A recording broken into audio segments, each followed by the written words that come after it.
Bonjour l'équipe. Salut. Bon, le graphiste vient d'envoyer le logo définitif. Comment ça, le logo définitif? On a fait voter la communauté déjà. Ah bon? Bah ouais, c'est eux qui ont décidé. Mais qui vous a demandé de faire ça? Aïe. Oh, ah mais arrêtez là. C'est écrit sur le planning de diffusion. Moi j'ai suivi, c'est tout. Et Julie? Quoi, Julie? Moi, je peux jamais l'ouvrir. Et quand il y a des problèmes, on en a après moi. Non, mais vous êtes sérieux, là? Non mais vous plaisantez ou quoi? Il faut être prudent avec ça. On ne peut pas trahir le vote de la communauté. Bon, vous me faites le long Gojigi. Oh non, pas le longo Gigi. Ça vous apprendra à vous concerter avant de prendre une décision. Bon, ben, puisqu'il faut y aller... Bon, vous vous émettez ou je vous transforme en chips au bacon?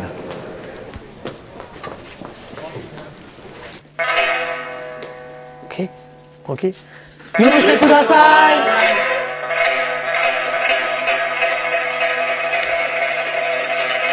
Das. Тільки не натрокод нас.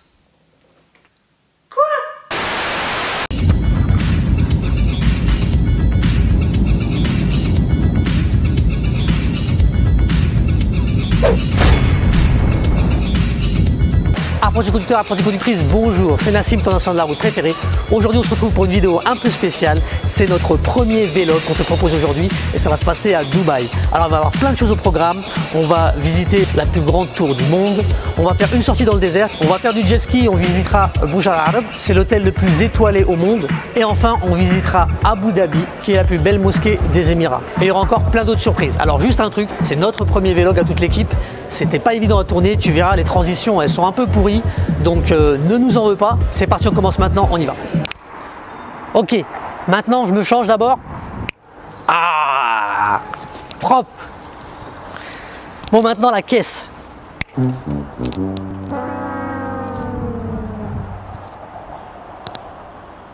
Oh, Oh, salut Nas. Tout se passe bien? c'est pas celle-là qu'on a dit. Comment ça, c'est pas celle-là? C'est pas un véhicule de luxe ça. T'es au travail, pas en vacances, c'est ta voiture de fonction. Émirati? Émirat rien, oui. Ah, tu feras pas d'excès de vitesse avec ça. Et ce qu'on vous conseille à chaque fois que vous faites une location, c'est de bien penser en fait à faire une vidéo en fait, tout simplement en faisant le tour de la voiture. C'est super important. Ici, vous voyez, il y a des petits pets sur la voiture. Et pareil, ça se voit très difficilement, mais regardez ici, en fait, je sais pas si on voit la caméra, mais il y a comme une espèce de bosse. Je sais pas si c'est visible, vous voyez. Il y a comme une espèce de bosse. Donc voilà. Sinon, le reste de la voiture, il est nickel. On a visité, on a regardé. Alors, faut toujours vérifier si toutes les luminaires fonctionnent. Là, j'ai allumé les lumières. Là, on est sur une location qui est à peu près de 25 € la journée. Voilà, 25 € la journée en moyenne. Donc, c'est entre 25 et 30 € pour ce type de véhicule. Modèle standard. Alors, c'est vrai que chez nous, pour nous, c'est une voiture de ouf. Hein. Là, on parle sur une Hyundai Elantra. C'est une berline, hein. Vous pouvez le voir. Hein. C'est vraiment une berline, hein. Regardez. Ok, donc là, tu vois, je me retrouve devant le parc-mètre. Donc là, visiblement, tu vois, tu auras des tarifs. On est à la demi-heure, ça fait 2 dirhams de chez eux. 2 dirhams, ça correspond à 50 centimes d'euros. Donc moi, je vais mettre pour 1 heure. Et tu vois, c'est magique, ça me délivre mon petit bouton, mon petit ticket, je veux dire. Et voilà, tu vois. Ici, il faut vraiment pas rigoler avec le stationnement. Visiblement, il y a des caméras, tu sais, qui filment ton véhicule. Et les mecs, ils sont au taquet, hein. Ils viennent direct mettre l'amende. A few moments later. Là, je suis au bout de ma vie, regarde ça. Ils m'ont mis une amende pour combien de temps? Pour 5 minutes, s'il te plaît. Regarde. 5 minutes. Eh, je te le dis, ici, ils rigolent pas avec les stationnements, je te promets. Laisse tomber.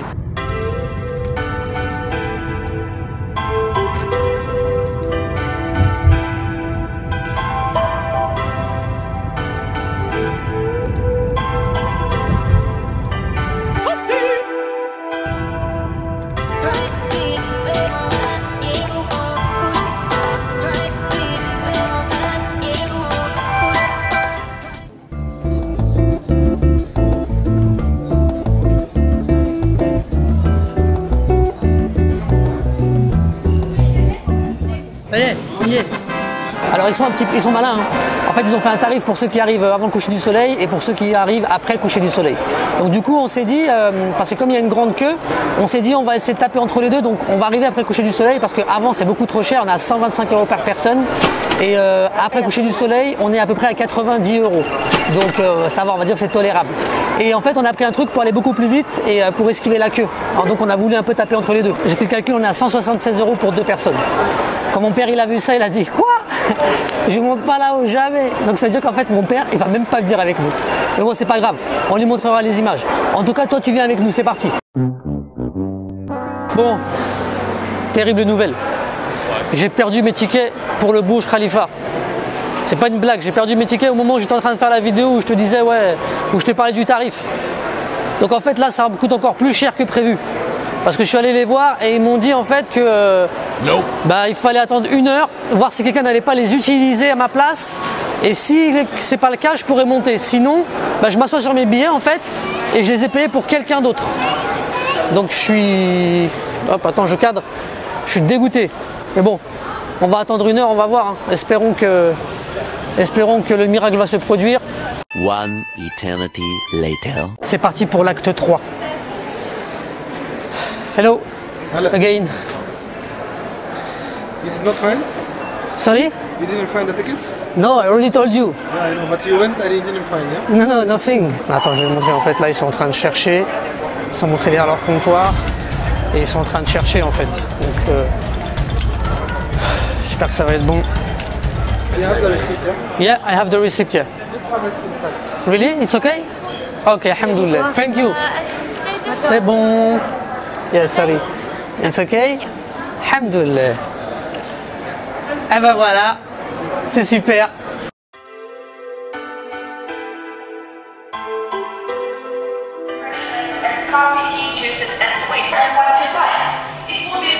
C'est le briefing, faut faire vite.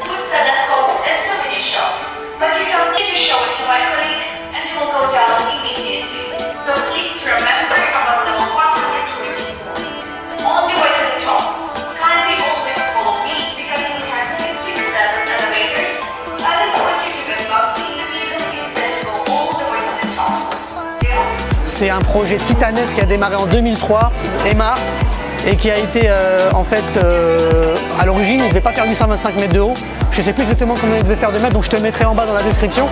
Et c'est un projet vraiment d'envergure parce que il devait pas être aussi haut en fait, mais ils ont eu peur pendant la construction et du coup ils ont monté à 825 mètres de haut directement. Voilà. Et en fait, il faut savoir qu'à l'origine, ça allait s'appeler ici Burj Dubaï, sauf que ça a été rebaptisé Burj Al Khalifa en l'honneur en fait de l'émir d'Abu Dhabi, parce qu'en fait à l'époque, pendant la crise des subprimes en 2007, la crise américaine de l'immobilier, il y a eu un problème de financement de la tour et du coup c'est l'émir d'Abu Dhabi, il manquait 10 milliards de dollars et il a mis 10 milliards de dollars sur la table. Je te laisse imaginer ce que c'est.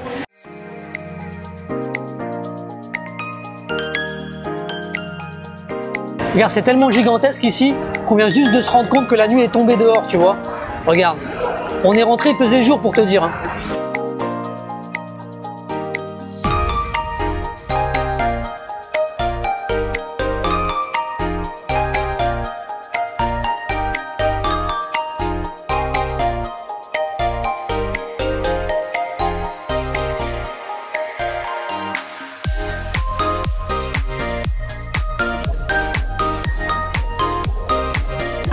Voilà, regarde, c'est les fameux ascenseurs.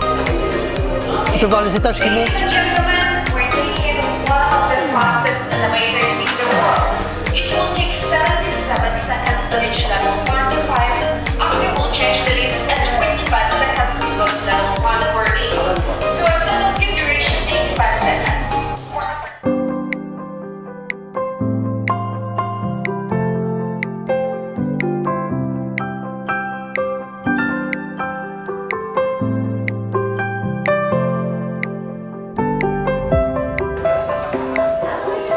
Regarde, là c'est une tour, là, Emar, c'est une tour et là tu vois, on est encore au-dessus de la tour.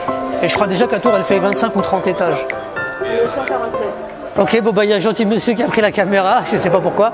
Donc je te disais, ouais, je suis désolé, en fait la qualité de la vidéo était médiocre puisque le stabilisateur de la caméra est mort. Donc c'est simplement pour te dire que là on est à 555 mètres de haut, au plus haut endroit de cette tour. Et là, je vais reprendre ma caméra. Thank you, sir. Thank you so much. It's over. It's okay. Thank you so much. Thank you. Et ben voilà, c'est super folklore ici. On va redescendre maintenant et on continue à suivre notre aventure. Voilà, et pour y aller, on a besoin d'un 4x4. Allez, c'est parti.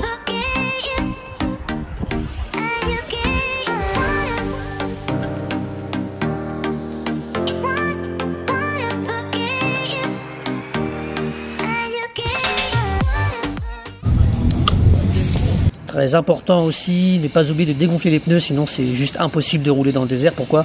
Parce qu'en fait, il faut que la roue s'aplatisse pour qu'elle occupe une surface plus importante sur le sable. C'est exactement le même principe qu'avec les raquettes à la neige. Si tu veux éviter que ton pied s'enfonce dans la neige, tu mets les raquettes, ça permet en fait de utiliser ton poids et de le répartir sur une surface plus grande. C'est exactement le même principe ici avec les voitures. Donc les indispensables pour le désert, tu vois, en plus de dégonfler les pneus, il faut s'assurer d'avoir une corde entre 8 et 10 mètres pour pouvoir attacher un véhicule et le tracter s'il est trop enlisé dans le sable. Et aussi la fameuse pelle. Voilà.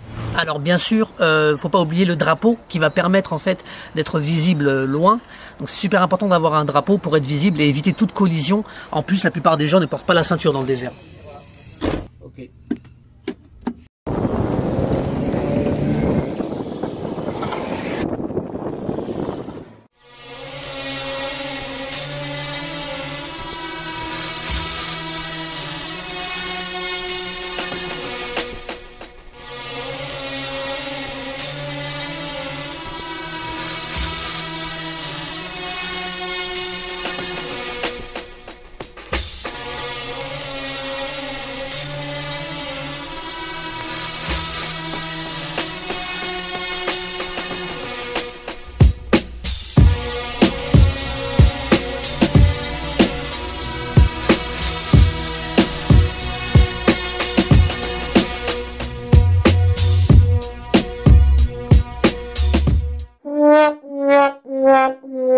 Bon bah voilà, hein, ça a pas loupé, hein, tu vois, on est coincé. Et en fait, on est coincé où?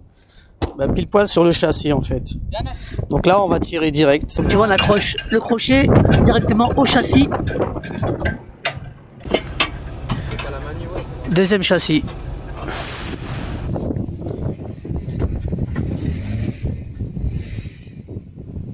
Et si tu penses qu'une 2 roues motrices, traction, propulsion est suffisante pour le désert, oublie, c'est minimum 4 roues motrices, 3 litres, V6 qu'il te faut. Parce que tu as besoin d'énormément de couple, de puissance pour réussir à traverser chacune des dunes. Tiens, viens voir. Thank you, guy. Eh, regarde, c'est un truc de fou. En fait, on est tellement penché que le détecteur en fait de blocage de la ceinture, il est activé. Regarde, j'arrive même plus à tirer ma ceinture, s'il te plaît.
Ouais, exactement.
Alors je t'explique.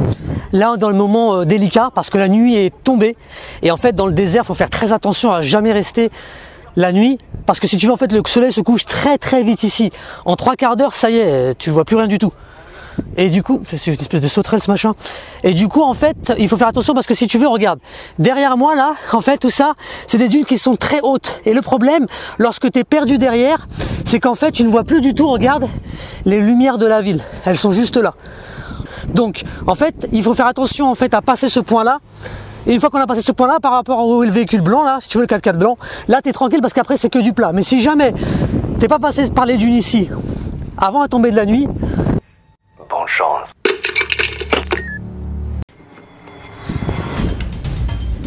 hop là. Et là, il fait nuit. Là, on voit plus les crevasses. Ah ouais, bon. Pour ça, je dis, faites là, faut freinez pas trop. Freinez pas trop, non.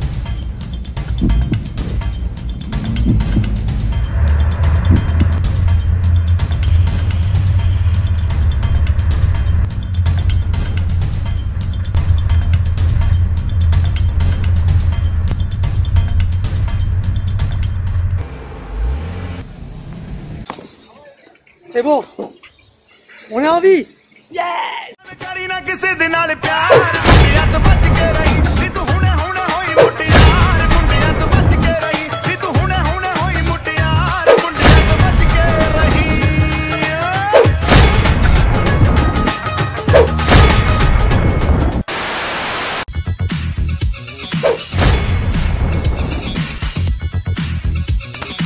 Ah. Bon, bah c'est fini pour la première partie. On attend simplement que cette vidéo fasse un nombre minimum de 2000 vues et on balance la deuxième partie. À ton clavier.